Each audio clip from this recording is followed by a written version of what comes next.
Good afternoon, everyone, and thank you so much for joining us here for our Community Outcomes meeting, July the 11th. This is our opportunity as Mayor and Deputy Mayor to focus on important policing priorities and community safety issues, and also to have greater transparency to communities and to show you how we hold the Chief Constable to account. And if I may say as well, that you might have an opportunity, if you click on the link that we're going to share, to hear the Chief Constable being interviewed by Rima, the journalist on BBC Leeds, as he talks about the challenges facing policing in West Yorkshire.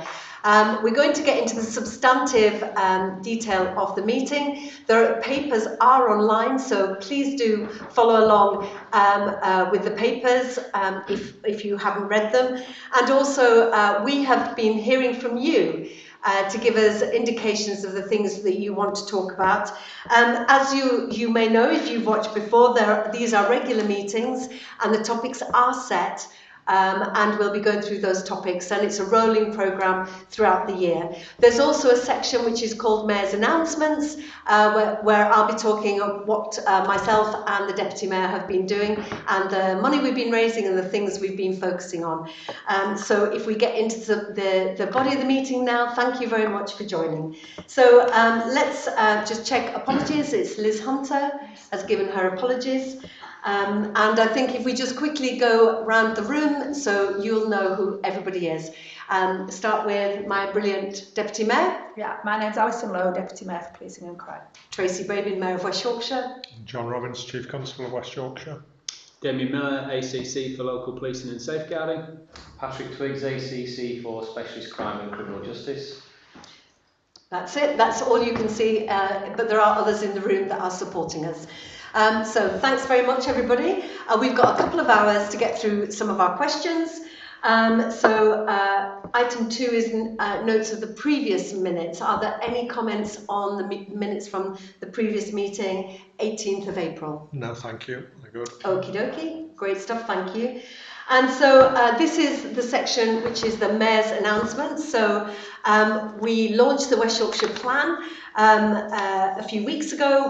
All 5 council leaders came together working with partners, universities, stakeholders, community organisations to have a West Yorkshire plan looking at 2040, a brighter West Yorkshire that works for all, and with 5 regional missions aimed at boosting progress on jobs, housing, transport, climate and crime.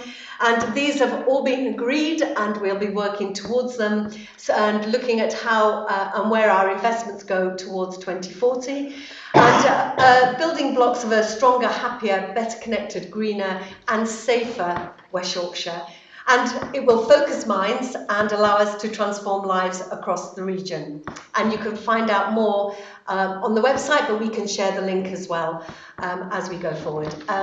Antisocial behaviour pilot and survey. We recently secured £1 million of funding for a new pilot to tackle antisocial behaviour across the region, and that's going to see a range of tailored services for adults and children, trialled to benefit victims. And it includes completing unpaid work, repairing damage caused by actions, and the option of restorative justice, where the victim can communicate with the person responsible for the crime. And while the new initiative prepares to launch, I'm urging people, please do have your say. We know how important and how profound the impact of antisocial behaviour can have on communities. But there's a survey opened asking members of the public to feedback your experience of antisocial behaviour. And how you'd like to see those responsible make amends. So the link to the survey will be online, so please do click that survey.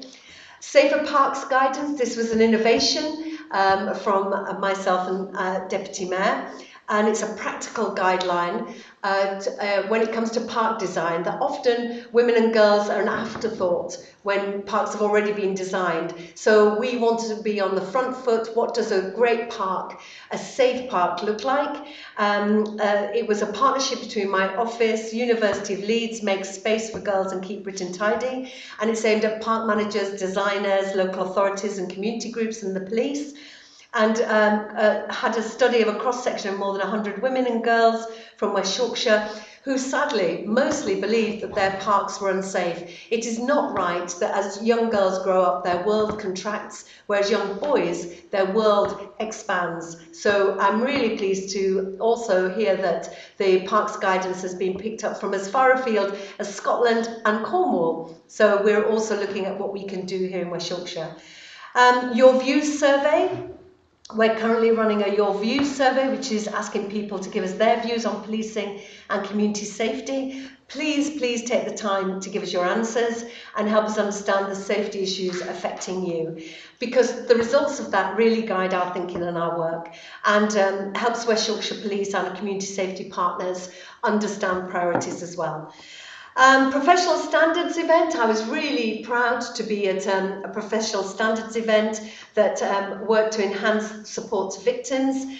80 people from partner agencies attended the West Yorkshire Police Professional Standards Directorate Symposium to increase the understanding of the work of the department and also raise awareness of how partner agencies can support this work. So thank you to the Chief Constable, West Yorkshire Police and the PSD team for their really frank and forthright input, which I know from the feedback that we've already had really did land well and had a positive impact, and just underscores our determination to be as transparent as possible across everything that West Yorkshire Police does and what we can do to support that communication.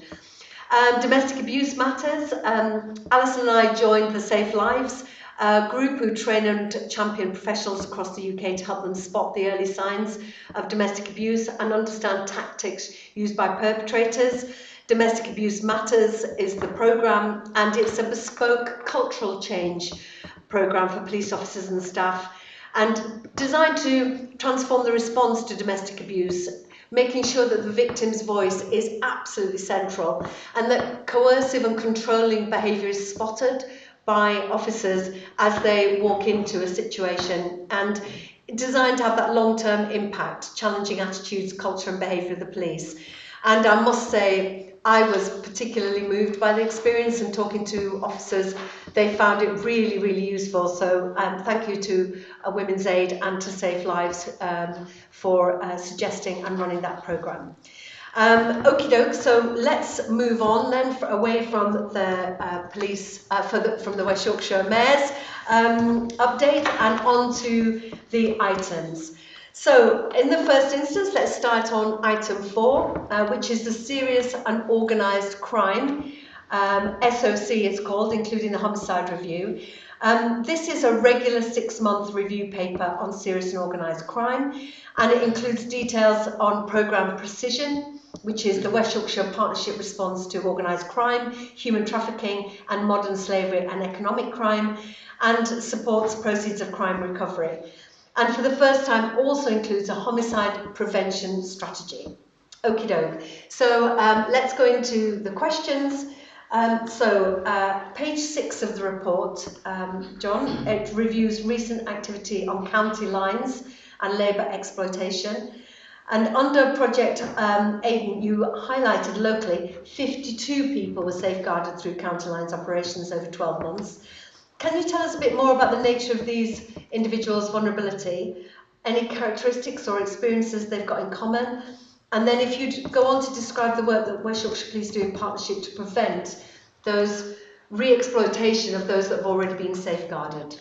Yeah, I'll pass over to the lead on it in a second, but I suppose it's worth noting that we've disrupted numerous organised crime groups in the last quarter and the last 6 months, taking a lot of drugs, firearms and cash off the streets, and you know that some of that goes back through funding back into communities. We've also recently had our County Lines Week of Action, again, that's seen 30 arrests and £40,000 worth of cash and drugs seized. But Pat, if you want to go into the details of the type of people and those safeguarded. Of course, Chief. Thanks, Mayor. So unsurprisingly, perhaps, when we've looked at the victim profile, 2 main areas really of concern that victims fall into. So young, vulnerable children who are often used to transport and deal drugs, and secondly, vulnerable adults who are targeted, in particularly the cuckooing of their homes. This is when drug dealers take over a vulnerable person's home and use it to sell drugs from. Some of the characteristics we've understood are around behaviour, emotional regulation, so for example anger issues and a heavy focus on pride. People feel like they can't be seen to lose face, which then results in that cycle of retaliation. There are some interesting clear patterns emanating in terms of people coming from households who have multiple recorded domestic violence incidents, so that's both the child present and child absent. And that influence of direct and wider family members already being involved in criminality. We found that many have already got ongoing contact with social services, and a significant proportion of them are already in care and are frequent missing people as well. That's a common theme.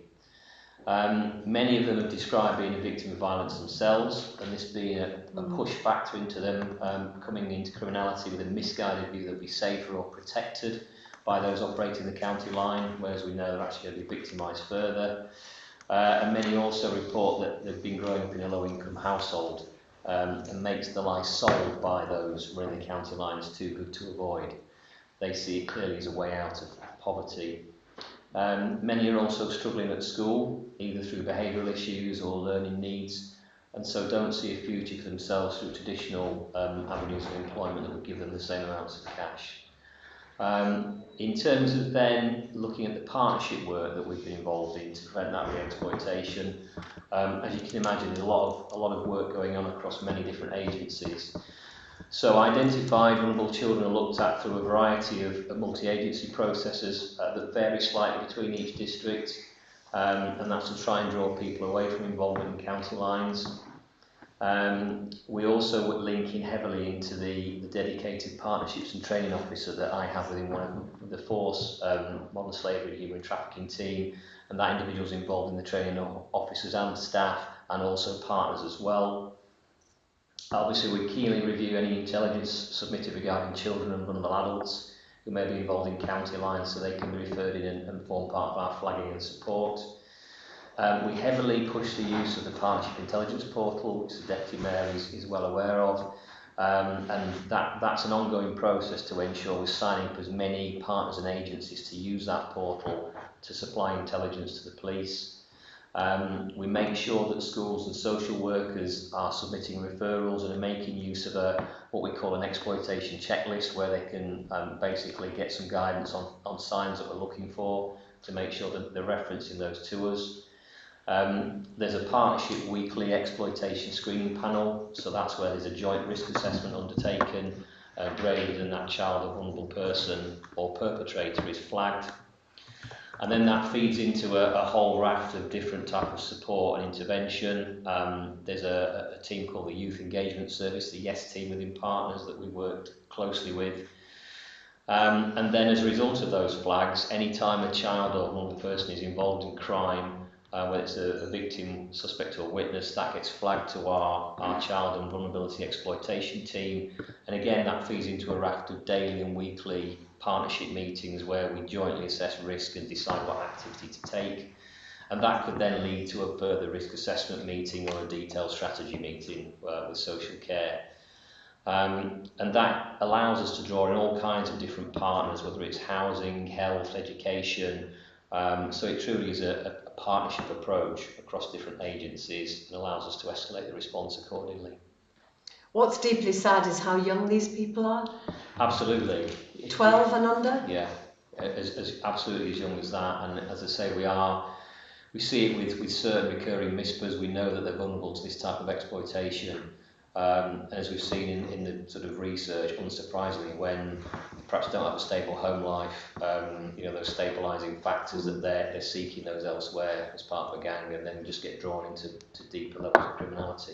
I think also why the focus on domestic violence is important, because if your home is violent and you feel uncomfortable, you're not going to be there, so you're more vulnerable because you're on the streets. Absolutely. So it's part of a holistic picture, isn't it?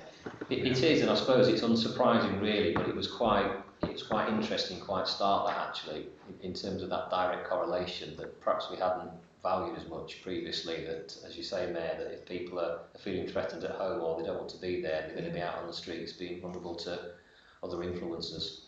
And just regarding the money that you were talking about that's taken from criminals, just for people watching, the Mayor's Community Safety Fund is available, grants of £8,000. We've allocated over £1 million now, isn't it? Money taken from criminals put back into the community. So if you've got a project or something that you're doing in your community that might tackle some of these vulnerable young people, do have a look at that, and we can share that online as well. Thank you, Can I just ask a Alison. question about exclusions? Obviously talked about young people in school not necessarily being successful academically and that being a factor, but what about the levels of exclusion? Is that a factor in the high number of young people being exploited into criminality? I think it does, it plays a part, absolutely, and I think it's one of those areas that I don't think there's a comprehensive picture as there could be across the partnership. I know we do get data that's fed into the VRU in terms of that, you know, from different schools, but it just varies so much, and I think one of the things that we could probably do with developing is having that sort of consistent set of policies and processes where we can get that consistent data set around exclusions, because it does differ between different educational establishments, and it's a patchwork quilt, really. Yeah, and we have just done a piece of work in the BRU, of course, looking at exclusions, which we can put on the website alongside the notes to this meeting, which does draw a strong parallel between exclusions and young people getting into criminality. Yeah, and that early work we've done on men and boys is quite heartbreaking, isn't it? Because it just refers exactly to what you said, that they feel afraid at home and they feel afraid in the streets. Yeah. And it's a grim future for a lot of young people. We have to intervene. It is rare, and also we are looking to try and sort of extend our outreach into the data that's retained by schools, so on their own sort of management systems, that intelligence perhaps that they may not have shared with us previously, tapping into that and making sure they feel able to share that with us, so we can pick up on those sort of lower level signal type behaviours and incidents. Great stuff. Thank you so much. Okie doke. If everyone's happy, I'll move on to question 2. So on victim care, linked to the work of the Economic Crime Unit, referred to on page 7, the report states there have been 11,000 victims of fraud recorded through the Economic Crime Unit over 12 months. Just under a fifth of those are referred to the fraud ambassador. What other victim support options are available to those who don't take the ambassador pathway? And we know, because we get the feedback in the community, that fraud and scams are a rising problem and really worrying, troubling, particularly for carers of older relatives. So I wonder, for those who aren't on the fraud ambassador pathway, what is there for them? Yeah, so all victims of fraud in West Yorkshire do get some form of contact from us. So when the victim data is received, it goes through a triage process. If victims have opted to have contact from victim support, then our Economic Crime Unit leave that to victim support. But if they haven't, they'll be triaged, and those that really don't want any contact will in any case receive what we call a non-contact pack. So everyone gets some kind of support. So that in its lowest form gets a letter, an email covering exactly explaining what action fraud are there to do and why we've been informed. And then they're given further material, reference material they can read to assist to help further protect themselves against other offending. Those who are deemed either more vulnerable are triaged, and if you like, they're identified for contact with a fraud ambassador. So our fraud ambassadors are a number of PCSOs who've received special training who can go out then and speak with victims.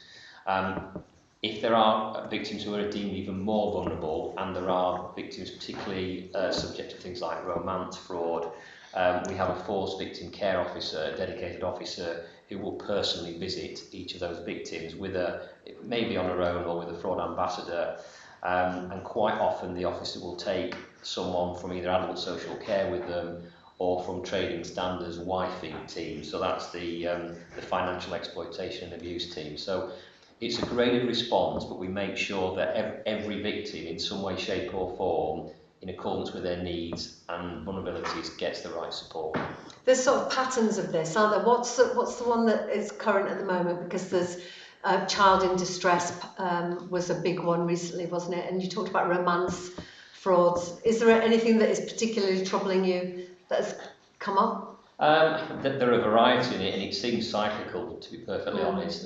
We have something called the Big Book of Fraud. So this is, in its simplest form, is a layman's guide to all the different types of frauds that are out there. We're just in the process of updating that at the moment, and we will make that publicly available. So sadly, it goes through a sort of different phases of things, but as you can imagine, a lot of things via the internet, scams asking people for money, that type of thing, approaching vulnerable victims, they're always probably one of the most prevalent types of fraud that are ongoing, but we see lots of different ones. So if I may, recently Martin Lewis had a deep fake that was on the internet and that did scam people out of money. Is there a connection with sort of, timely frauds that might be more widely available? That was really troubling because it sounded and looked exactly like him.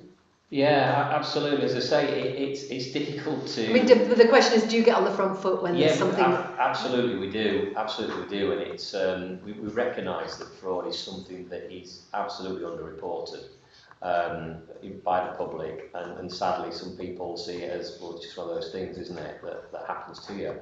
But and so I think we won't fully know until action fraud is refreshed, if you like, a bit later this year. The true extent of fraud as a crime. We know it's heavily influenced and linked to cyber crime, and I think that the most important thing for us has to be around that focus on prevention, being better than cure, and giving people the best advice as to particularly how to keep them safe online. But there's plenty of advice on our website and some national advice, and the simple thing is people just need to take a moment and think about what's happening. So older people receiving telephone calls during the day, people offering all sorts of things, they just need to take a moment. Were they expecting that call? And they don't have to be polite to people all of the time. If it's an unsolicited call, they just need to get off. And again, for people dealing with issues online, on their computers, on their phones, unsolicited contact, whether it's delivery drivers wanting £1.99 or people that purport to be the families, it's all just a method of getting into you. So we just need to get people to take a moment and think it through and speak to family members and not to rush into things. In terms of the proactivity, yes, we publicise when there's new things coming forward, but of course they're very adept at being one step ahead in terms of their innovation as fraudsters, but it's an increasing thing for all of us in society to work with each other to combat. Yeah. And I think as well, Mary, I suppose it's old-fashioned advice, but it still rings true today, is members of the public should never give their passwords or bank details over the phone or over the internet to anybody, or click on any links to be asked to verify things. It's easily done when, particularly in the world of social media, when people are quickly scanning through things, to be a victim of a scam. So it's just keeping those details safe. Terrific, thank you. Okie doke. Moving on to question 3. So in terms of the serious organised crime peer review mentioned on page 7, the report highlights West Yorkshire Police's work on immigration crime and county lines has been peer reviewed. What's the impetus behind seeking a peer review? And can you share key points identified by inspectors? I think the first question is answered by we're always willing to learn and get better, and we're always, whilst we think we've got some innovation to share with other people, it's always useful to have other specialists, other partners coming in to say, this is where we're up to, what are we doing, and we provide that support to other people. So it's an indication of a learning organisation of people who are willing to get better with the purpose of looking after victims at the heart of it all. But I mean, Pat can talk about some of the key points. Yeah, absolutely. As the Chief has said, Mayor, we never want to rest on our laurels, even though we feel as though we're in a good place. But the 3 areas in particular we're keen to have the County Lines Coordination Centre have a look at were around our force-wide process for county lines investigations, to focus on our district local response and that management of risk, our intelligence collection and analytical products, which inform that risk, and specifically around the data related to the number of and recording of county lines, and then referral pathways and partner identification of child criminal exploitation in county lines. So in summary, the broad findings were that accepting that we'll always have slightly 5 different ways of doing things with the different districts and the slightly different resourcing models, there was a clear aspiration within the force to establish that common pathway for intelligence investigations and the offer of the safeguarding service across each of the districts, and that was the best way forward.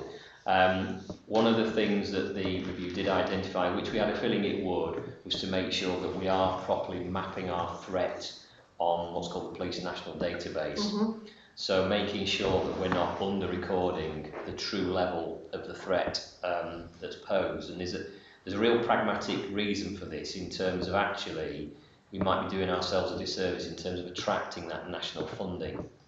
Because when you look at other forces or force areas like Merseyside, you know, we are in comparison with them, yet we probably haven't successfully mapped the threat as they have, and they've received national funding. So there is something for us to learn from that, I think, in terms of thoroughly mapping our own threat to make sure the Home Office are fully aware of the issues that are going on in West Yorkshire. Just for clarity on that, because West Yorkshire has not been identified as one of the major hotspots for exploitation of county Exactly. lines. Yeah. So just to be clear, yes. So I'm not trying to be funny with it, but you know, the London, some of the southeast has over many decades, as parts of the northwest, being big exporters of county lines. So that's why they've kind of got that funding. Mm.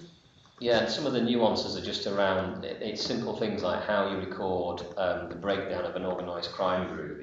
We may have recorded it as an umbrella, but other forces may have recorded it as 5 different things underneath. So of course, when essentially things are being counted, and that count then represents how much funding you might need, we may have missed a trick slightly with that in terms of under-recording the issues we have. And then finally, the thing was to look at developing that Pan-West Yorkshire protocol for child exploitation, and the County Alliance Coordination Centre have given us some advice on that, and will be giving us some further advice and examples from similar sized forces about how we can develop that. So overall, a really positive review actually, but just some areas for us to have a think about and how we can perhaps better represent where we're at. And as the name suggests, county lines is across communities and borders, isn't it? So you're only as good as your weakest link. Yes. When it comes to data and information. So to understand where we can all do better is valuable. It is, and since the inception of the original definition of county lines, it really was that London-based moving out to the home counties. Yeah. We now understand the definition. In fact, it can be across districts, it can be across a town, it hasn't got to be across a county border from one force area to another. It's far wider than that. So actually, since the original definition, things have moved on considerably. That's helpful, thank you. Okie doke. So question 4. Recent economic crime investigations have mentioned the use of cryptocurrencies in money laundering cases. Can you just talk us through how criminals use crypto and what residents need to know about their use to protect themselves before becoming victims of fraud? It sort of takes us back to the previous question, doesn't it? But crypto has been in the news recently. Yeah, absolutely, Mayor. It is very similar to the sort of preventive advice we give for victims of fraud.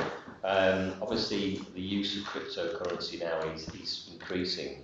It's not just the preserve of a few individuals who understood it.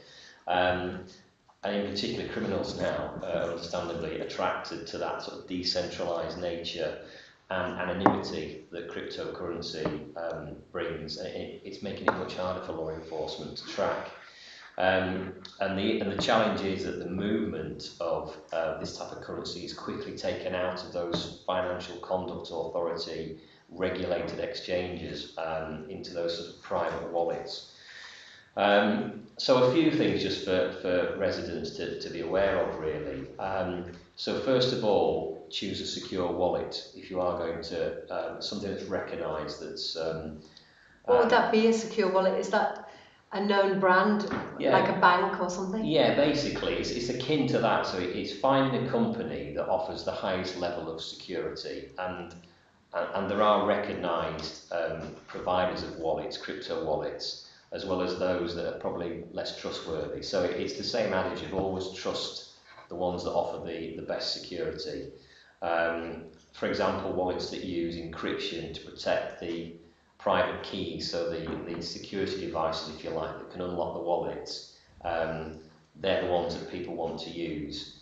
Secondly, make sure that any devices you use for either buying and selling cryptocurrency or storing it are secure, and making sure that it has a number of different security measures on that device. So it can just be one security vulnerability for either your PC, your mobile, your tablet. If that gets hacked, then criminals can be into your device. So you want to use as many layers of security as possible, setting your security levels to the maximum, using things like premium antivirus, maximum firewall settings, having up-to-date anti-spyware to check for malicious software.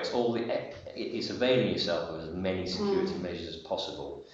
Thirdly, backing up any crypto data you have, so that's really important. So like any sort of data, make sure you back it up, you know where it is. Then if your device gets hacked or physically stolen, you can put your data back onto that device. And basically make sure that your sort of firewall where you're storing your data. So things like using encrypted pen drives or secure drives. The other advice is to make sure you have dedicated devices. So this is in line with the extra layers of security. So don't put all of your wallets on one device. So for example, at simplest form, you could have a personal PC or phone and a separate cryptocurrency PC or phone. Use things like dedicated internet protocol, virtual private networks that keep your location, name and activity anonymous. And follow the old adage of don't keep all your eggs in one basket. So, for example, you may have what's called one wallet you call your hot wallet that you'll do all your tradings and transactions in, a secondary wallet called your cold wallet where you'll store things. So it's kind of a cyber way of just keeping things separate and not all together. Avoid using public Wi-Fi for any sort of transactions. Again, you want to make those connections as secure as possible. And don't be tempted to connect in public on insecure Wi-Fi to do trading because that could be hacked. Use of two-factor authentication, that's becoming more and more prevalent now, as we know, when you get a number to ring on your phone, it's that type of thing, it's another layer of security. And it's just that common sense approach of wherever you might have a suspicion about a link you've been sent, an email, an invitation that may take you away from the normal sort of pathway you're on, just pause and think, hang on a minute, what is this? Where's it going to take me to? Because it can, very quickly, you could lose some data. Yeah. So it's just those sort of common sense things applied to the cyber world. If I ever want crypto, I'm going to come to you because obviously you know a lot about it. Well, I might refer you to someone else who really does, but yeah, by all means. There's a message in that, in that this is a complex area. There's plenty of media around that people have made a lot of money on it, allegedly, but I think it's something like 85% of people who invested have lost money. And so actually the simple advice is, unless you really understand this world, I'd look elsewhere for your putting your money in your investments. And it is a very... I mean, just, you know, the people, it's just people are taken by it because it is one of those modern things and they think they should be doing. They've heard there's good they've heard there's great investments to be had. I'm not so sure it's true. And unless you really understand this technical world, you know, be very cautious. Yeah, I do agree. It is a very, and I can understand why people are attracted to it. It's a very volatile currency. So the attraction there is to make money quickly. But the flip side of that is you can lose money very quickly in large sums as well. So as the Chief has said, unless you really do understand this, it's probably best to use alternative sources. Wise words. Thank you, Pat. Okay, moving on, question 5. So nationally, there's been reports that victims who are members of international organised crime groups are then, once they're arrested, saying that they are victims of trafficking or seeking asylum. Is this tactic prevalent here? How serious a barrier is it to protecting genuine victims of slavery and trafficking? I think when this was first sort of introduced, we were really concerned about it as a police service nationally. Now I think we understand it much more. The work of the single competent authority within the Home Office with the team that make those decisions around Section 45, it's more embedded. So I think we're much more happy with it. So the Section 45 process, so basically when someone raises a defence they're a victim of trafficking, that process can happen at any point. It runs in parallel with any criminal investigation. The officer provides all the details that the single competent authority require, and the outcome of that is disclosed to the Crown Prosecution Service, and the court take cognizance of it. So the fact that decisions will be made as to whether someone is or isn't, that will feed into the court process. It is likely to have an impact, but I think it's a case of us now trusting what the SCA do, and that process, we've got some faith in it. We don't feel use of that or attempted misuse of the defence is presenting a barrier to prosecutions, because it's now embedded within the criminal justice process, and importantly, it's not preventing genuine victims of trafficking from being safeguarded under the Section 45, which is obviously the whole point of it. I did inquire as to whether we keep statistics. We don't have numbers, that numbers aren't kept of those referrals to be able to pick out of, so I can't give you that, unfortunately. But in terms of proportions as to genuine versus non-genuine. But I think we are much more happy now in terms of how we work with that defence, and as is the criminal justice system. It might be useful if there is any way of gathering that data to identify whether it is a problem or not, because it may actually not be a problem in West Yorkshire. Yeah, absolutely. I think it's a systems issue that we are looking at in terms of how we extract the data from our crime system. But it's a question I've asked as to whether we can do that in the future. Yeah, maybe something to take away. Okie doke, thank you.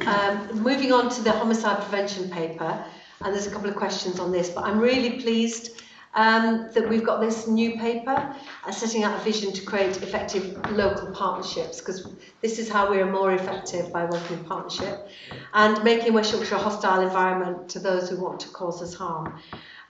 So a couple of questions on this. Page 4 of the report shows an increase in firearms, crimes and robbery over 22-23 period. And I assume there'll have been some impact on the 21-22 data from the effects of COVID.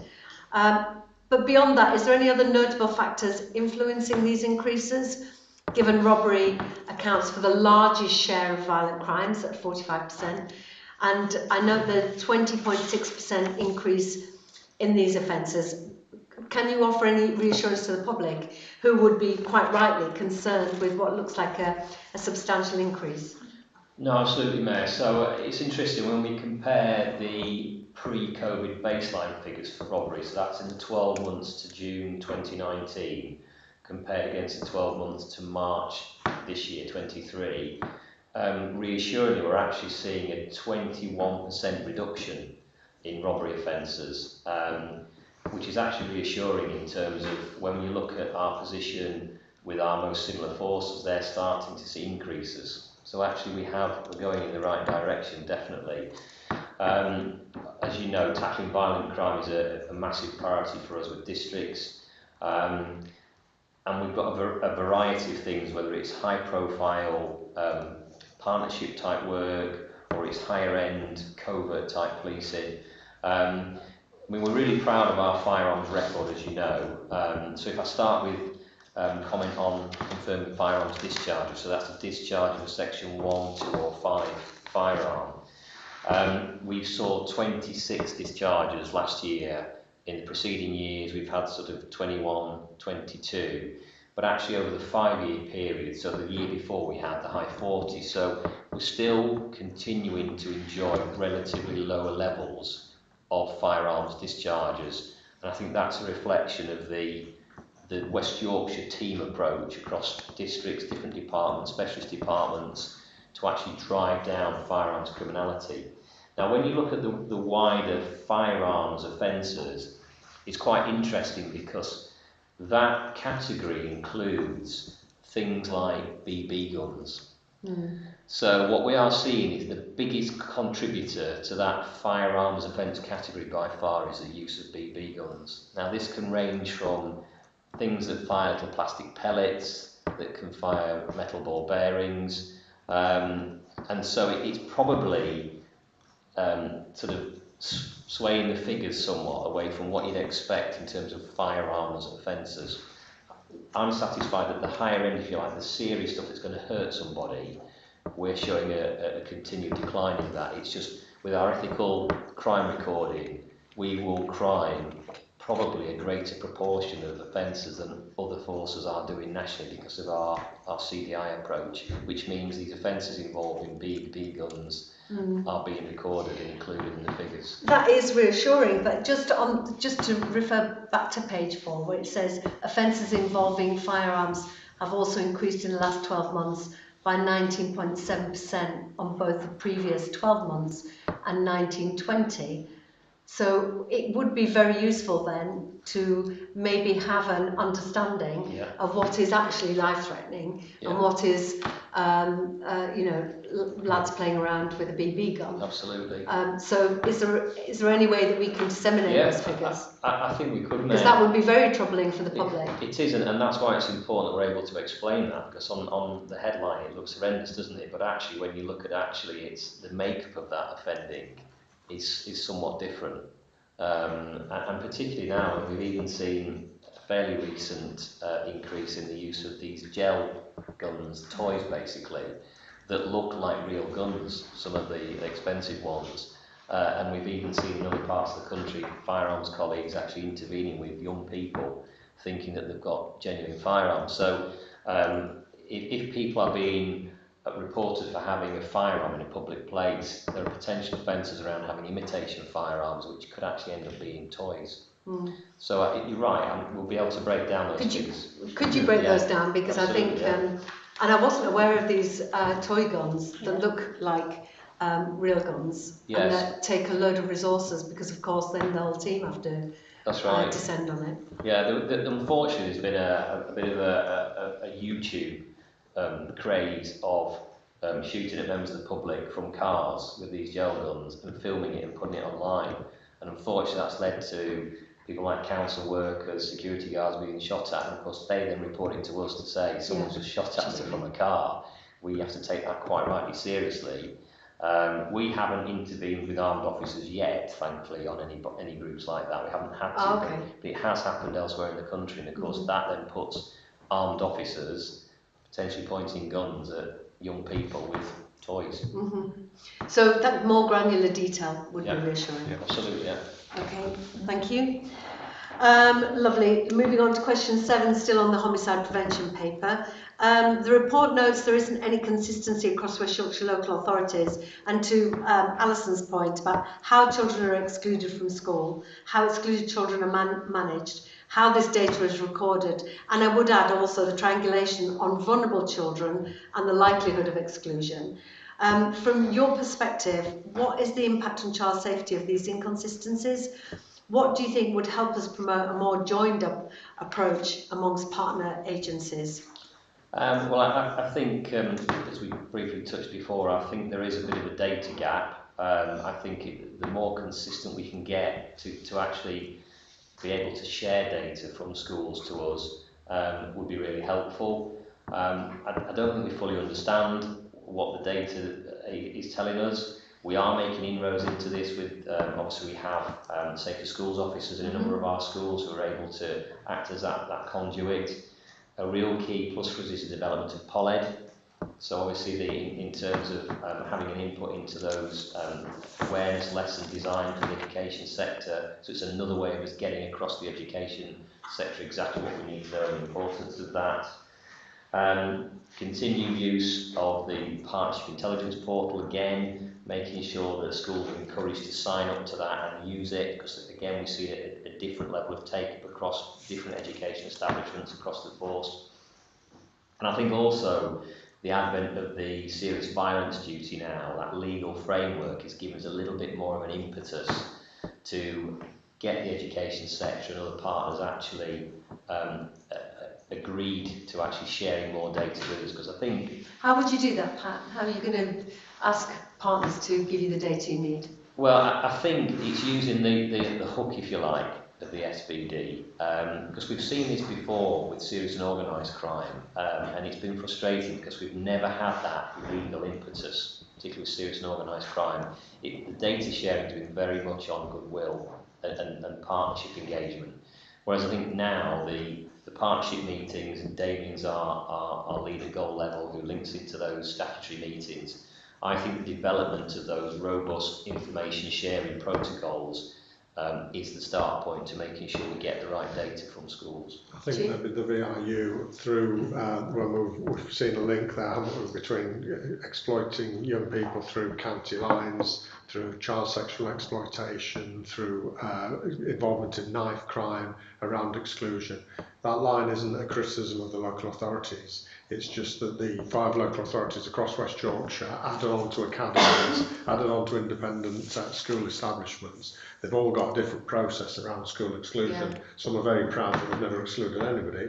Some have put in significant numbers of people into pupil referral units, or the modern day equivalent, and then onto the streets. So it might be something that the VRU can assist us with for all those reasons under the serious violence duty, to say, right, are we going to have a West Yorkshire wide approach to when and how a young person has to be, if ever, excluded from the educational environment, because every time that puts them at risk. Yeah. So it's not just exclusions though, it's non-attendance as well, isn't it? Yeah. And there are far too many children who's not attending school. Yeah, absolutely.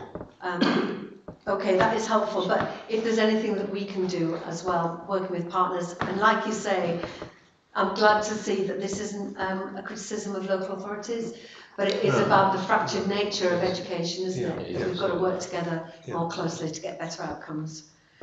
Okie doke, and just for those who are watching, PolEd is police education. That's a free programme that is in primary and secondary schools that focuses on health relationships. There's a whole sequence of interventions and curriculum that is age appropriate, but we might get to that point, but just that it was mentioned. And also there is a link that we can share to the violence reduction unit around neurodiversity research as well. So that might be worth having a look at.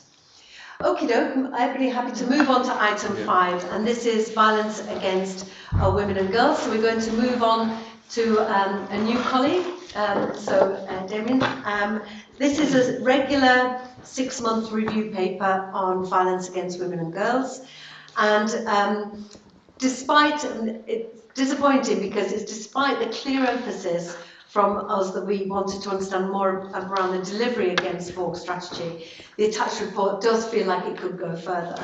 And we'll be working with you on the report, author, and anticipate that we move forward with a task force to expect more detailed operational updates.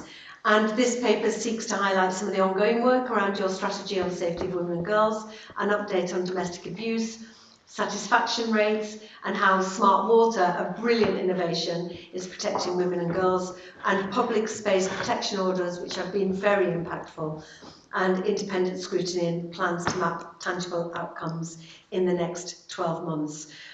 So question 1, which is on page 2 of the report, talks about PolEd, as I've just mentioned.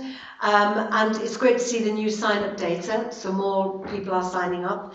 I wonder if you could just give us an overview of the usage in schools, how sessions are being monitored, how they're being delivered, topics, and what districts do we have feedback from schools and students about impact. And if not, can we capture that? Because I know this work is going on, it is brilliant to see, but what are the outcomes? We don't necessarily have the data for that. Yeah, certainly I can answer that for you, Matt. So thank you for the pitch earlier, which saves me having to do it. So all throughout the PolEd launch, what we've continued to do is get feedback, not only from the schools who have signed up at an early stage, and then obviously the ones that have come on board, but also the pupil feedback as well, because obviously they are our target audience.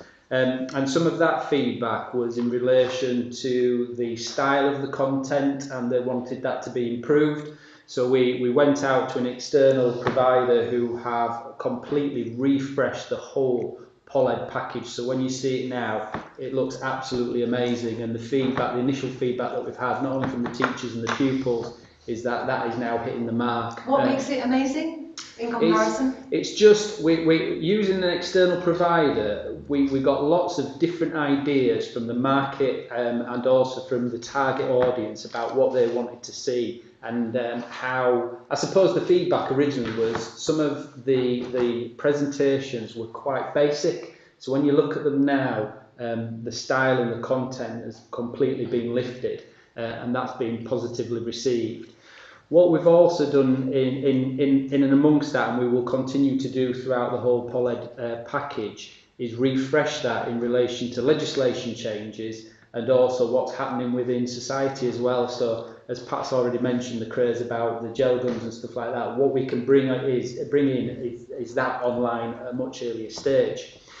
The issue that we have at the moment with actually looking at how many of those packages are being downloaded, viewed, etc., is we are having it hosted at the moment by one of the local authorities on their website, which limits our use of that website. So we've been designing our own website, which will hold the POLED package, and that will go live this month, fingers crossed. We've been working with an external provider again in relation to that. And what that will be able to do is provide us that analytical data that you're after with regards to which schools are downloading it, how often, etc., etc. We have worked with Huddersfield University. They've done an initial evaluation, a short-term evaluation with regards to how POLED has been received, and that feedback we've received, and we've shared that with the schools as well. But what we're now doing is looking at a longer-term piece of work with Huddersfield University just to assess the usage and how well it's going. We obviously did the launch, and we got the HMIC, College of Policing, and some of the regional forces there as well. So we're now getting interest from the regional forces as well about coming on board. And yes, we did put the latest figures within the report. I'm pleased to say that the up-to-date figures as of Monday this week, we're now at the point that we've got 74.67% of all schools across West Yorkshire signed up. Our target is 100%, and we will get there. We'll continue to push that. And also what I can provide you as an aside, and if you'd like us to put it online, we can do, is the POLED lesson plan as well. So obviously that's broken down across the three areas: relationships, keeping safe and understanding the law, and then that's broken down across key stages as well, key stage 2, 3 and 4 as well, just to make sure that we're hitting all areas in relation to that.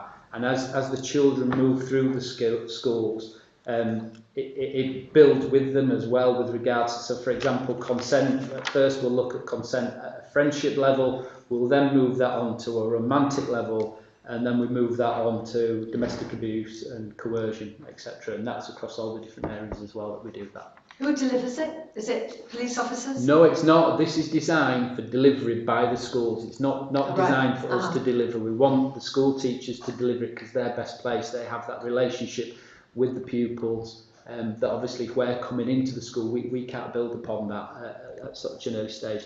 Obviously we've got certain schools with schools officers, but again, teachers are the best people to deliver these sessions.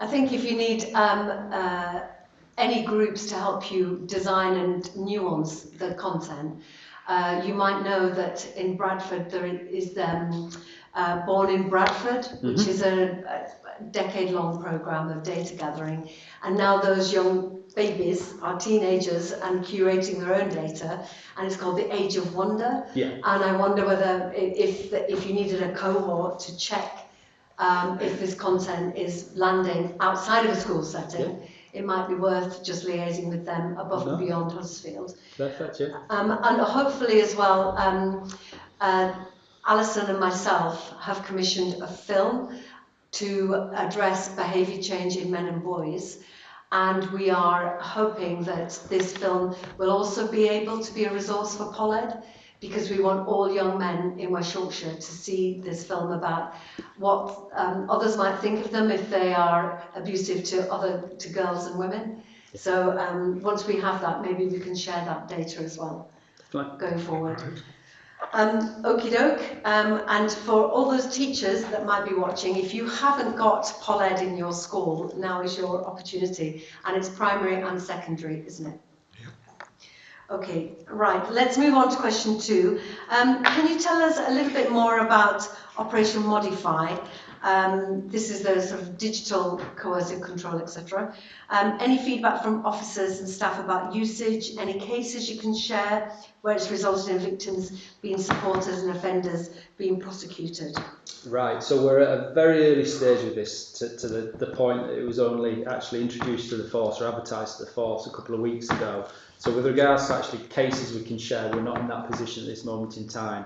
But the whole idea behind this is around that digital intelligence in investigations project. So actually looking a little bit wider than what we have done in the past and focusing to try and identify those electronic devices and apps that can be used in relationships to facilitate coercive and controlling behaviour. So what we're looking at is things that come on the market which people may feel are just normal everyday apps, but actually can be used for a different purpose. Like Find My Phone. Exactly. Yeah. And what we want to do is then upskill our officers who are investigating these crimes, whether that's the initial call attender or the domestic abuse investigator, to ensure that they're fully skilled in these areas. So they not only, when we look at that phone, we're looking at potential apps that the victim might not actually be aware that's been put on there. Yeah.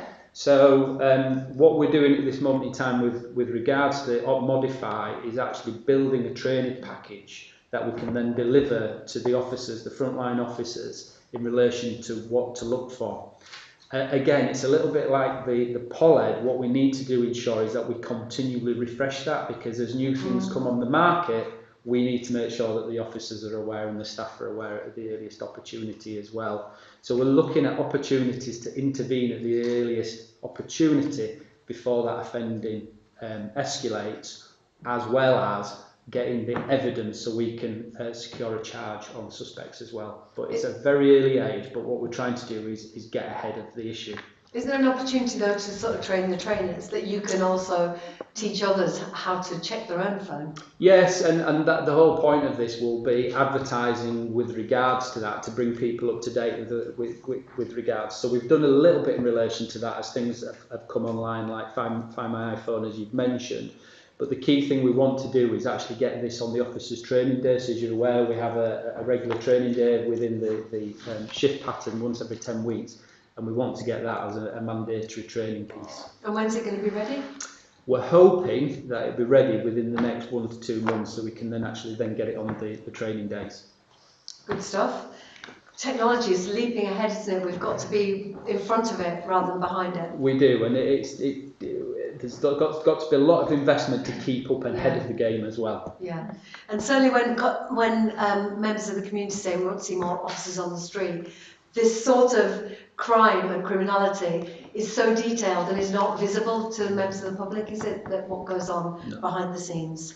Yeah, I'd just like to add that actually there's a lot of stuff happening on the VOG agenda within West Yorkshire Police, and there's not in this report that actually the public would love to know. So, for example, use of drones that you're pioneering, but also how you're mapping nighttime economy activity, rape, sexual assault across the nighttime economy, to understand where the hotspots are, to understand where the problem areas are, and then liaising with local licensing departments to have those conversations about are these venues suitable places to have licences from you. So I mean, that is all really brilliant stuff that I didn't know anything about, and so I went to go visit another district, and I was told, and I just think that stuff and more, that's what we need to see in these papers, because then the public will see it. Because so this is all the innovations, but it's all the stuff that you're already doing that we must be, sing and dance about being exceptional in that innovation space as well. No, agreed. Yeah. Good stuff. Okie doke. So question 3, this is one of those things, Project Spotlight, and I really welcome the reduction of all crime in the hotspot areas. Can you share data about how Project Spotlight is specifically supporting women and girls? And for those watching, just give us an overview of what exactly it is. Yeah, so Project Spotlight, like you just said there, Mary, it wasn't looking at that sort of innovation piece and doing something a little bit different to protect women and girls. And what we did was actually concentrate on 3 micro hotspots across Leeds city centre. So what we've actually done is look at the intelligence, identified these as particular problematic areas for women and girls, and we've increased the presence of police. Some of that is uniform presence, some of that is non-uniform presence as well, but then what we've looked to do is use technology as well to actually use media campaigns directly targeting individuals which were in that group. So again, it's about making people aware that we were present, a little bit of a Big Brother's watching you type approach, as well as that sort of psychological nudge theories to deter offenders as well from out of that area. And what that actually produced, and we did that over a 6-month period, what we witnessed was a 40% reduction in VOB-related offences. So that's quite a significant reduction, and has showed that it's worked. But we've also shown a 40% reduction in the crime severity score as well. So just to sort of expand upon that for the public, that is designed to reflect the relative harm of offending, rather than how many crimes there are. Mm-hmm. So less serious crimes. Less serious crimes, reducing those higher crimes, which was good. So the majority of those victims that were identified within those areas, or potential victims, were in that age range of 17 to 30. And that target social media campaign reached 3 million impressions, not people, impressions, and somebody had to explain that to me as well at the point of it, and 18,500 engagements over that 3-month period. And that was actually split, when we look at it and we feedback the data, is a 50-50 split between male and female on who engage with those contents as well. So not only does it go to the phone as they're walking through these areas, we can then look at the number who've actually then clicked on it and gone further into that project spotlight information as well. So a really, really good project which we want to roll out even further because of the success that we've had. And it was Hersheyard, Calls, what was the other one? The Calls. Yeah, at Merrion Street. And obviously we visited Hersheyard. We went to Hersheyard. And intervened with the local authority about there was a real problem the closure there. order. Yeah. And working with partners, we were able to help. Yeah, Hersheyard was part of one of the false awards as well with regards to that partnership approach. We should have been on the stage, but never mind. yeah, we were there at the beginning. That's really good stuff, but I'm sure the public would say, if it's reduced crime by 40%, why aren't we doing that everywhere? Mm-hmm.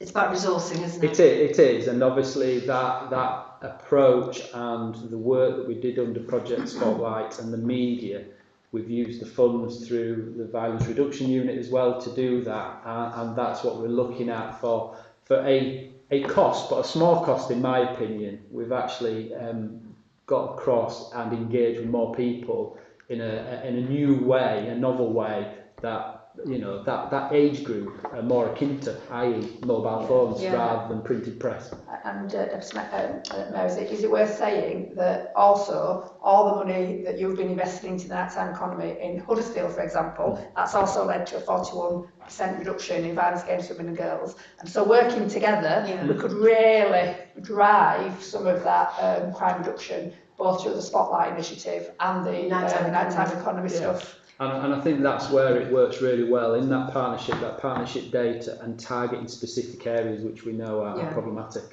But also regular hotspots, whether that's the taxi queue or outside McDonald's, or I'm not saying McDonald's is a terrible place to go, but wherever there are hotspots that are regular above and beyond the one-offs. I suppose that's the dilemma we all face, that we all understand our duty about dealing with emergency, life-saving, threat to harm things, and what these projects do is provide an evidence base that with the right resources we know what to do. It's just about the capability and capacity to deliver that, and so it is difficult to say, well, why can't we go and do all of those different things everywhere else? But I think you understand it's about, well, we have to stop doing something else to physically do it, and that is a high risk to the public on occasions in that sense. But I think the more we provide that narrative and productivity and efficiency for the national agenda, the more that we should be able to see that that's what keeps people safe, and it is resources, it's people in policing.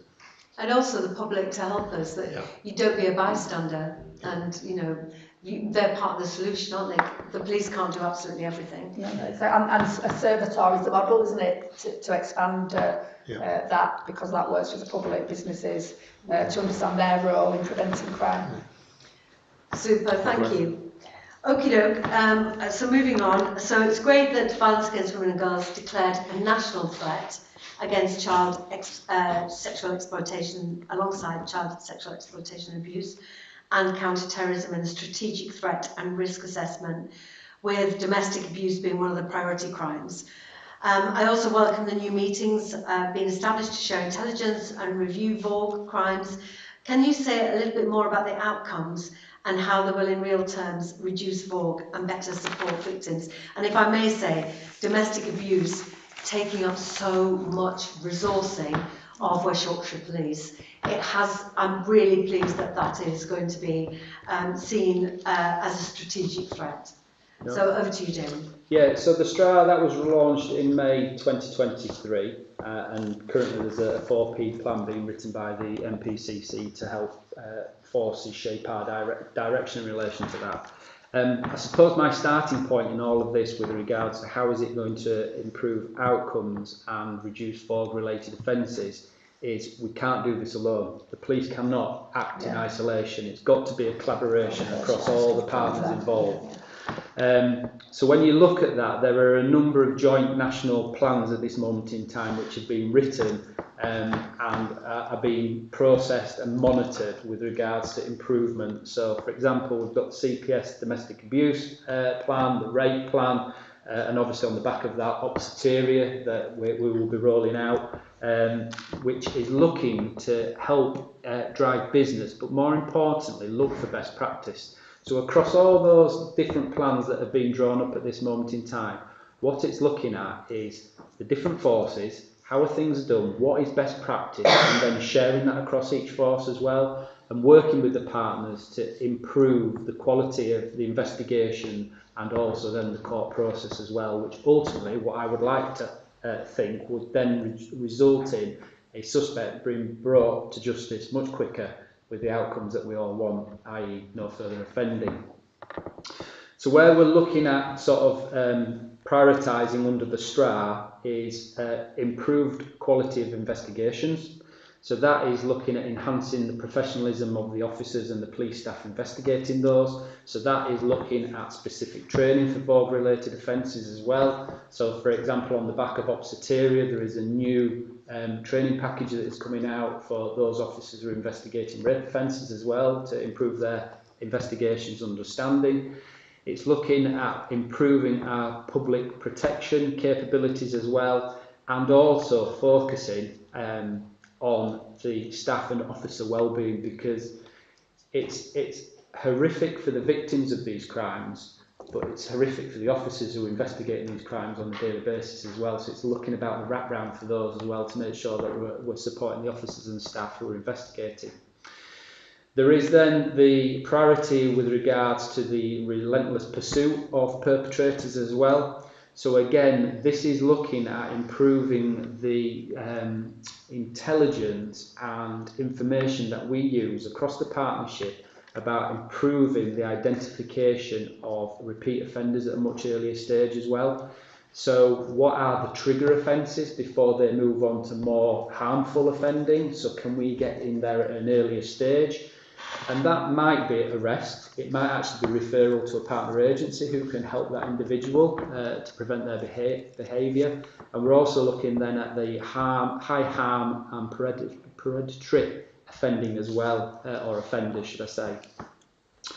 There's then work ongoing at a national level which is looking at improving our digital forensic response to tackling those gaps in capability and capacity. So going back to a little bit I said earlier in one of the questions, so what more can we do with regards to capturing that evidence that's out there on the social media, etc., and then downloading victims' phones and offenders' phones. So we've obviously put in the 24-hour turnaround as well, because that gets so welcome. Yeah, that gets the phone back to the victim, but more importantly for us, it captures the evidence from that offender as well.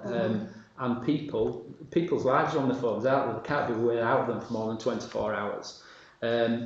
And we're also looking at improving the capture and control of that evidence as well. So as you're aware, we've had a massive investment in our own digital forensic unit as well, so we've done that locally. There's further partnership work going on at a national level as well, which is looking at prevention of VOG offences as well. We link that into our POLED as well, but wider. And then there's that look at the intelligence gaps that we've got as well, and the threat picture around VOG that we again are working with our partners.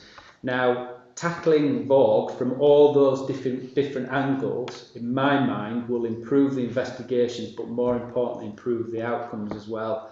And what I would like to see is a reduction in offending. But it's coming at all different angles. Yeah. So there's lots going on. It's great that it's got up to that STRA level, but there's still a lot of work to be done within West Yorkshire. There was a lot of pressure, wasn't there, on government to do that, and it is welcome. Also, very proud that West Yorkshire have one of the best numbers of convictions of domestic violence. So good, but still not good enough, because it's far too low. People drop out, don't they? Do you want to say a little bit about Operation Soteria, because we were an early adopter?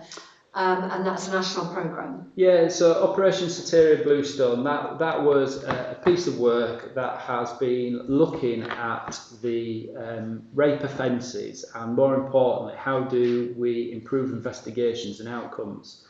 Now, before we even go down there, compared nationally, our rape outcome is one of the strongest within the country. However, it's still not good enough. Mm-hmm. We would want it to be better, and we do want it to be better. So what Soteria looked at was various different pillars in relation to the investigation, victims, offenders, and how we wrap around all that and improve those investigations.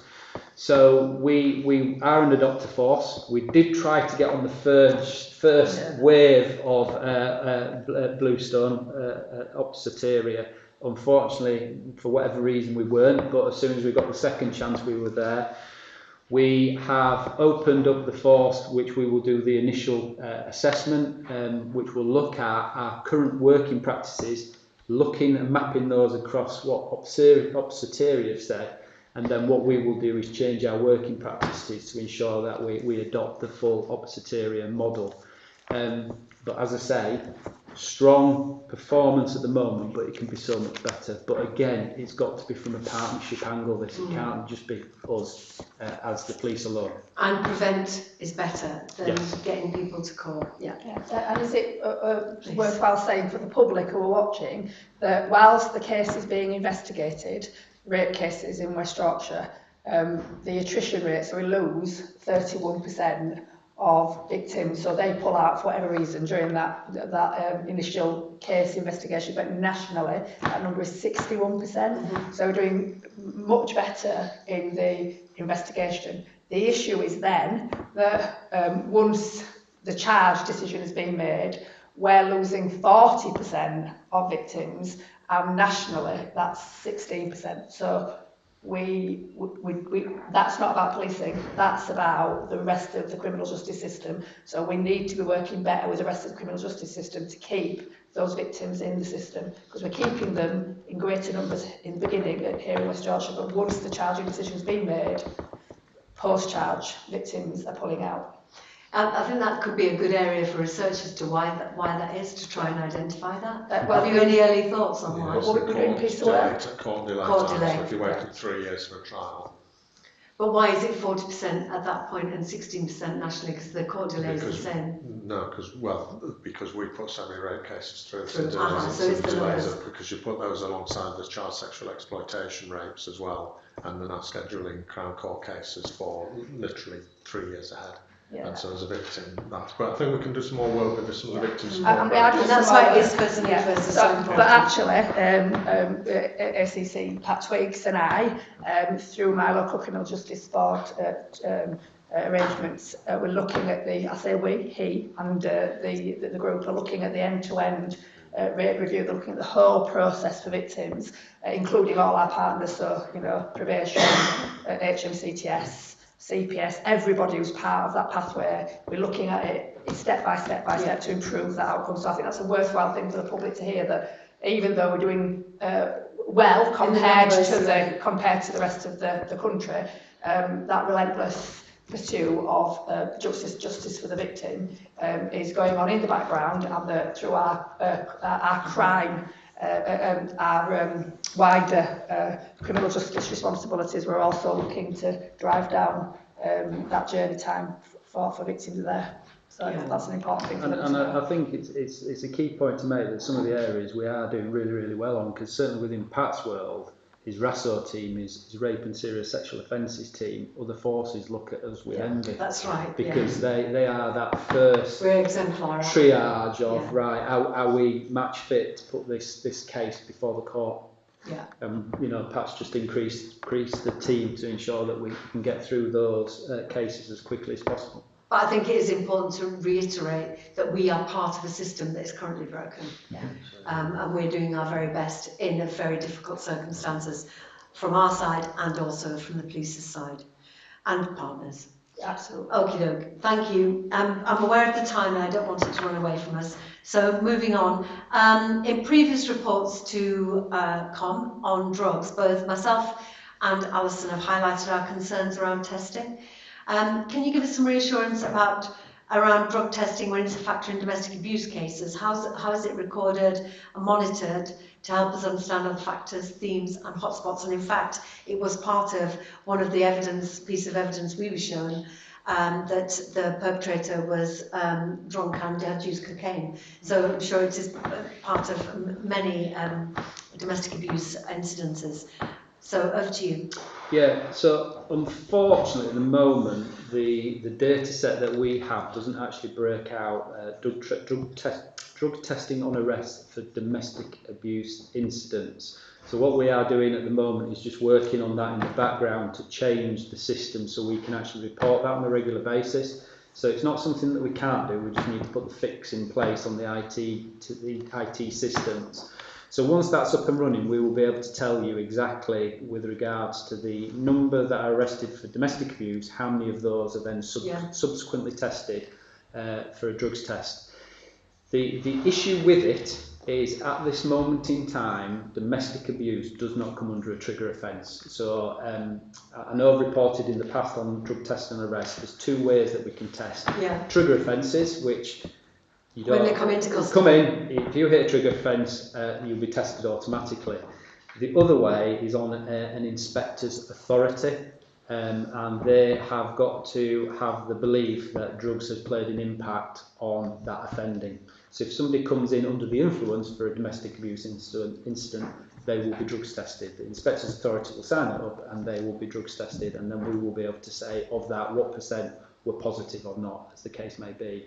I think there is work to be done with regards to, as you said, Mayor, with regards to the demand that domestic abuse has upon us as a service, and that continues to rise year on year. That pressure needs to be placed to have that within the trigger offence type category as well. We welcome your support on that. So just, you know, it's a power of the police. It's laid down in legislation. We can't just drugs test anybody. It's got to be laid in statute because when somebody refuses, we're going to use force to do it. So that's the issue. It's not our decision. So I think it would be nice to see, if that's the feeling, that domestic abuse could become a trigger offence. Because a lot of this research and legislation was all around acquisitive crime and stealing property to feed drug habits. We've moved on in our understanding nationally of these things. So we'd look for your support to support us in domestic abuse or violence against women and girls becoming trigger offences for those. The only time we can do it, if it's not a trigger offence, is if there is evidence and documented evidence to say that there's a suspicion that Class A drugs have been used. So if a victim had told us at that time, that would help. But of course, at that point, victims are not always ready to disclose, or certainly disclose that because they don't know where that's going. So happy to help. Be brilliant. Yeah. Thank you. Major note. Yeah, let's do that. Okay, that's really helpful. Thank you. And we know that alcohol, don't we? That alcohol and sexual violence, just two bedfellows. I would like a temperate West Yorkshire, but it's not going to happen. And I do like a glass of wine. So do as I say, not as I do. Okie doke, question 6. Can you say a little bit more about the forensic marking on page 7? Of course, the feedback's really helpful and to share more about how the marking works. But it'd be great to know the case examples and feedback received and, you know, what difference is this making? Yeah, so again, this goes back to the point you're making, Deputy Mayor, with regards to that sort of innovative work, if I could put my teeth in today, that we've been doing as an organisation. So forensic marking actually came in for burglary offences. So West Yorkshire really got on the back of that with regards to reducing burglaries. We used to put it into houses, and when, you know, if somebody broke into that, they would be sprayed with a water solution that basically stays on their skin for over a month, which can then be analysed, and we can then put said offender to said house that they burgled. So what smart water, it's called. Yeah. So what we've done is gone one step further about using that in conjunction with smart water, and it comes in different forms: sprays, greases, etc., etc. Looking at giving that to victims of, for example, domestic abuse offences, to give them some form of protection. So if you imagine a rape alarm, obviously if you've been attacked, it sounds. What we can give them is a spray in a canister, which they are able to spray the suspect. And again, if that suspect then makes off, if it's a word-on-word allegation with saying, well, I've not been anywhere near that individual, what we can do is then, through the forensic scientists, is basically, again, check their clothing, their skin for that smart water. And all we need is the size of a full stop to basically identify that individual. So as you're aware, West Yorkshire Police, first ones to use it, the first ones to secure a conviction on the back of this as well for a domestic abuse case. I think Radio 4 picked it up Yes, as well. they did. I do And we won an award. Yes, indeed. So again, this was a perpetrator who had a restraining order to keep away from the victim. That perpetrator attended at the victim's house. That person was sprayed, and then we were able to go arrest that individual and forensically identify that they had been at that scene, and obviously was convicted at court and received a substantial custodial sentence. I think the feedback that we have had from victims has been, on the main, really positive, because they feel that it gives them some security and reassurance that if they are approached by that perpetrator, they can obviously use what we've provided, and that will help us with the conviction if we haven't got other types of evidence to put against that individual. You know that we've, as you know, we set up the Stalking Advisory Service last year. Is it automatically offered, or do people have to know it exists? Because it might be useful to say this is part of your pack. You know, you're now in this process and you get this with it. Yeah, no, people do know about it. It is offered, but again, not everybody takes us up on that offer. But hopefully, with the advertisement, the success that we've had, more and more people will see it as a benefit. Because we've definitely had feedback that it's very reassuring. Yeah. Okay, thank you. Right. So yes, please. And just on that, prevention is better than cure. One of the techniques in it is that the offender knows that it exists. That they've got it, yeah. So actually, then that's an added incentive to stop their course of controlling or abusive behaviour as well. So it's there to stop any further abuse in the first place. And if it does happen, then we've got the ability to use it. So that's where the comms comes in, is the perpetrators as well, not just the victims. Right, moving on to the next paper, which is safeguarding, and this is really important for us in West Yorkshire, and it really does chime with our ambitions from our police and crime plan, making West Yorkshire a safe place to be, and a 6-month review paper. We last were updated on this 24th of January. And it covers child sexual exploitation and abuse, child abuse, neglect, domestic abuse, and stalking coordination unit, so-called honour-based abuse, forced marriage, and FGM, and adult safeguarding. And really something that we're concerned about, particularly the cost of living crisis, child neglect as well, and elder neglect. So the first question, which was around the HMIC FRS thematic inspection into the policing of online child sexual exploitation in England and Wales for West Yorkshire Police has been published, and this report refers to West Yorkshire Police auditing itself against 17 recommendations in the report. This is going to take time. Do you have an idea of what you already know is going to be the challenges for the force in policing online sexual exploitation, a really big issue for the public? Yeah, so obviously as an organisation we welcome these reports, and we actually put ourselves forward for the majority of these to assess where we are and look at best practice as well. On the back of that, as you've mentioned there, recommendations do come. There are two that sort of we see as potential challenges as we move forward. The first one is what is called Recommendation 13, that we should satisfy ourselves that the crime allocation policies make sure that online child sexual abuse and exploitation cases are allocated to those with the necessary skills and training to investigate them. So we have our dedicated safeguarding teams, we have our dedicated CVET teams, which are our children vulnerable to exploitation teams, and we've also got our policing online investigation teams, what we call our POLITs. So these are all specially trained officers who have the skills and abilities to investigate these types of offences. So what happens is if an offence is reported, we will risk assess that, it will go through our multi-agency safeguarding hub, and a decision will be then made with regards to which department that will then go on to be investigated. As it currently stands, if it's it doesn't require a specialist officer. So if, for example, if it's children sharing imagery between themselves and there's no grooming or anything like that. Is the majority peer-to-peer? Yeah. There is a large majority which is peer-to-peer. That potentially could go to a non-specialist trained officer because it's within their skill set at this moment in time to investigate that.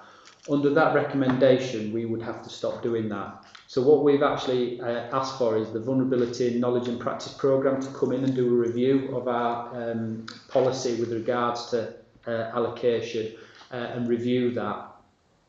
But what we're doing at this moment in time is I've got the Central Safeguarding Governance Unit looking at a training package to upskill our officers, because one of the other concerns I have from this review is one of the issues is a report could be made to the police and it could be what we believe at that time or what's reported to us. Again, it's just peer-to-peer sharing of imagery, and when the attending officer arrives, it's above and beyond that. It might be with regards to grooming, etc, etc.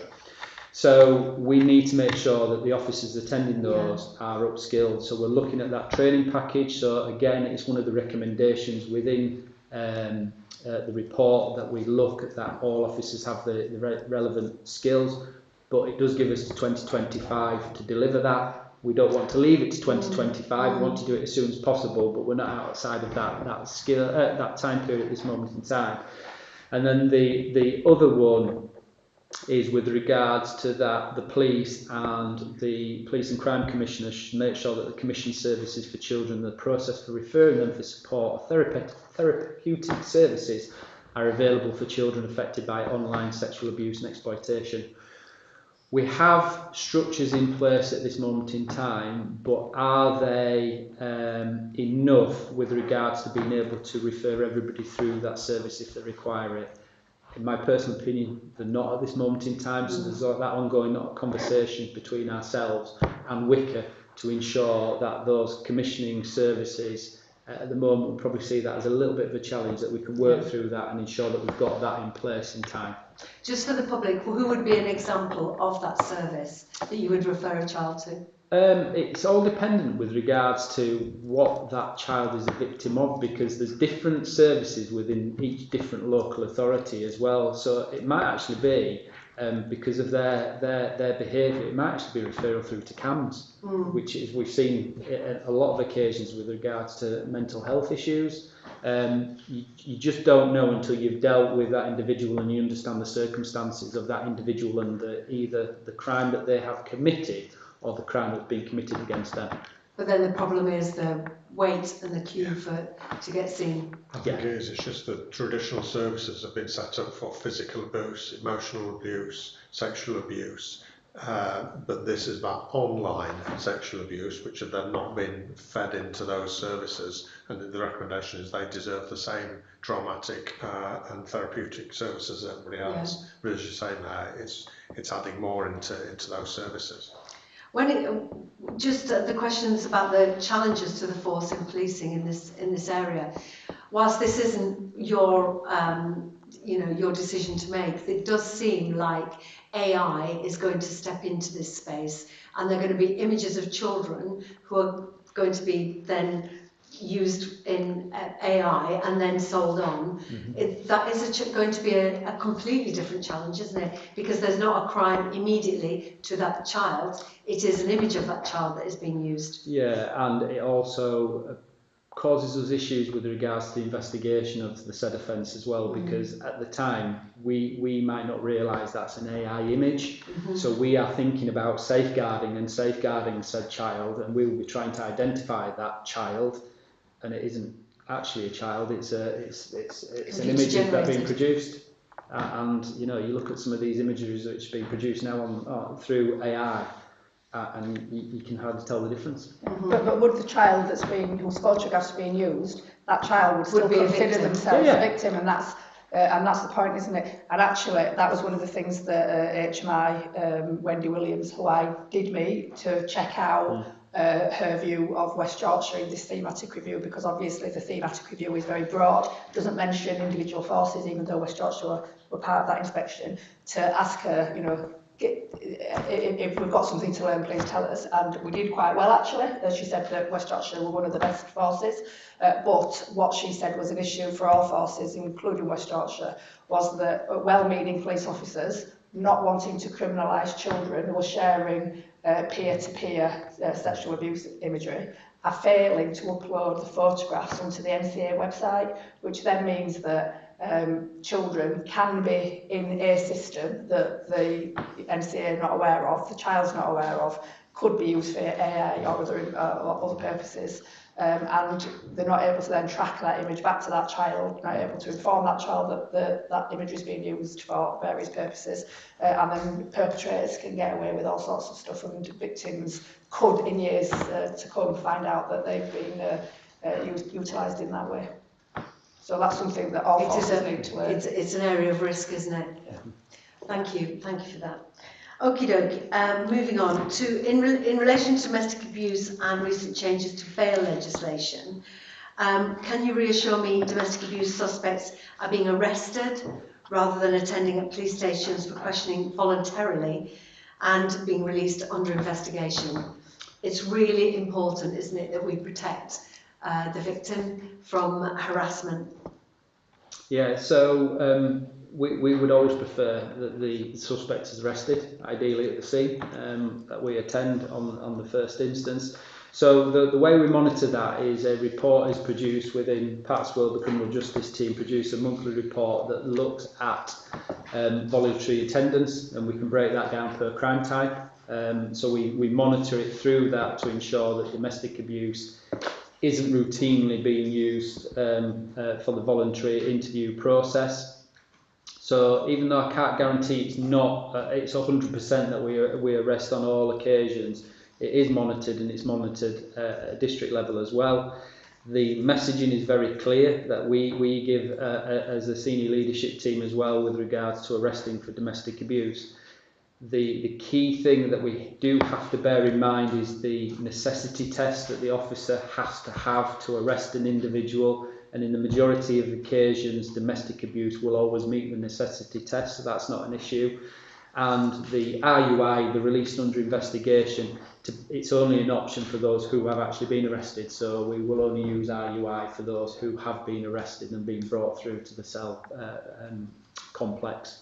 And obviously release from that point on if we need further evidence, if we can't do it within the 24-hour period that we've got to deal with them. What's the test? What's the threshold? So delayed in legislation, it's got to be necessary to take that person's human rights away.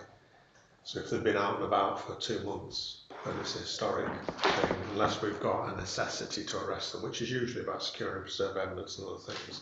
So it's not just an officer discretion as to whether they do it or not. It's another change that came through in the last 10 or 15 years. Along with release under investigation was forced upon us. We didn't want to do it. We wanted to bail people with conditions, but which was forced upon us because of a change in Parliament. So the underlying element is that the operational officers know the importance of domestic abuse where there's violence and where there's coercing, controlling behaviour exactly the same. Just remember that domestic abuse it also includes child-on-child arguments. We don't have to arrest them every time. It occurs mother on son and son on daughter and all sorts of in different ways. But it's a complex operational environment for them. But the bottom line is just what you say, where there's a threat and harm and a risk, they do resort to arrest, and we have performance figures around it. But the complexity of necessity tests when you speak to frontline officers is difficult, isn't it? Yeah. You know, because again, it's human rights working in all different directions. We believe those of the victim and those who are harmed in society should be more so than perpetrators and offenders, but legislation sometimes gets in the way of that, so we've got to abide by it. Well, I'm sure your officers are pushing at the threshold of that legislation to get the right outcomes. Yeah.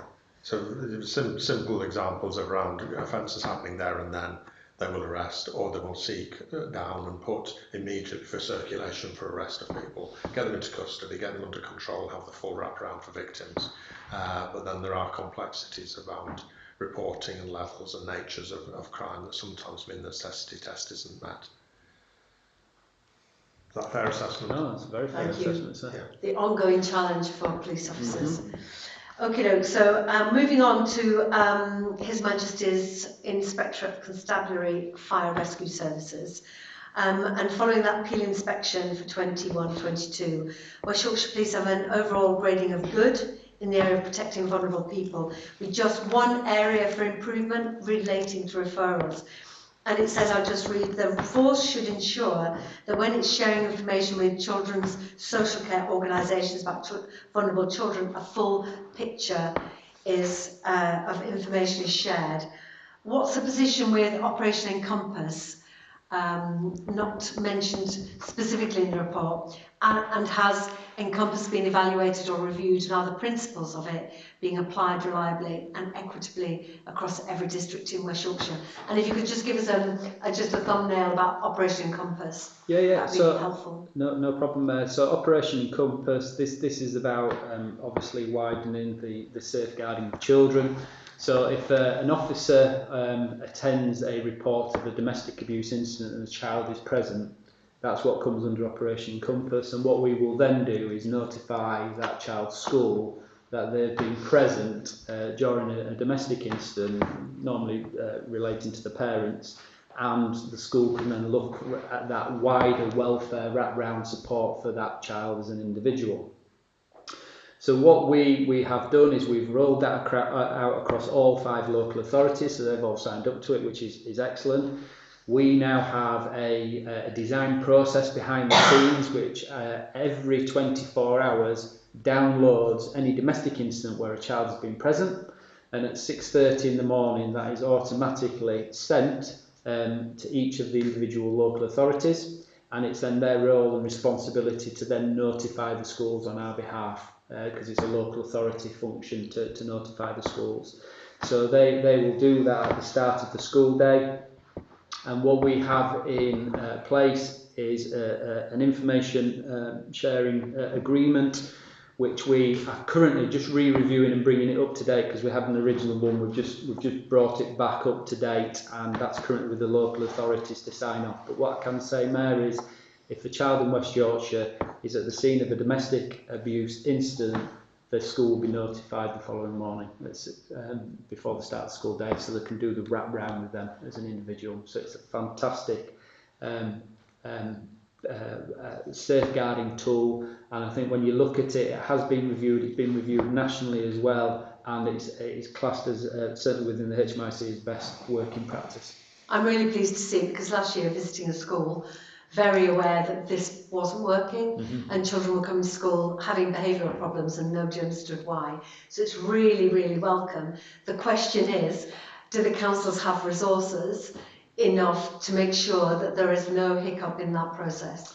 Have you 100% good outcomes? Are you monitoring the put through? We don't monitor the put through because it's the role and responsibility of the local authority to contact the school. but certainly the local authorities are not raising any concerns with us as individuals with regards to, because I think the concern at the time was how many would be coming through on a daily basis and would they have the role and resources to do it. But since we've implemented across all 5 local authorities, we've not had that pushback. They see it as a real beneficial service for their schools to be aware, so they can give that welfare and that wrap-round. I suppose the question is, the schools are the ones that would notice that they weren't getting the data. Yeah, but certainly we're not getting that pushback from the schools. And I should just say for the public that I chair the Domestic and Sexual Abuse Board, and all the domestic abuse leads from the 5 local authorities come to that board and report on Operation Encompass. So far, they're telling me that Operation Encompass is being implemented fully, and there have been no issues. And I think there's a national evaluation pending if it's not happened already, so hopefully we'll get to know how it's working from an external perspective. And that makes early intervention possible, doesn't it? It does, and that's the key. Because if you witness domestic abuse, you may then grow up to be somebody that perpetrates it. Yeah. Great, good stuff. Thank you. Okay, well, we've managed to be on time. Unbelievable. So item 7 is just future agenda items, just for the public to know. Use of force, stop and search, mental health, neighbourhood crime, neighbourhood policing and antisocial behaviour, and then we've requested an exception paper because of conversations we've had in the community and the paper around business and rural crime, if that's okay. So moving on, any other business? No, thank you. No, all good, thank you. And the next meeting will be Tuesday the 10th of October, same time, 2:30 to 4:30. So all of the members of the public who have stayed to the end, you definitely deserve a badge. But thank you very much for spending time with us to see how we hold the Chief Constable and West Yorkshire Police to account. And you can always contact us anytime with issues that you have in your communities. Your councillors are there to help as well. But thank you for attending, and thank you everybody for coming. Thank you. Thank you.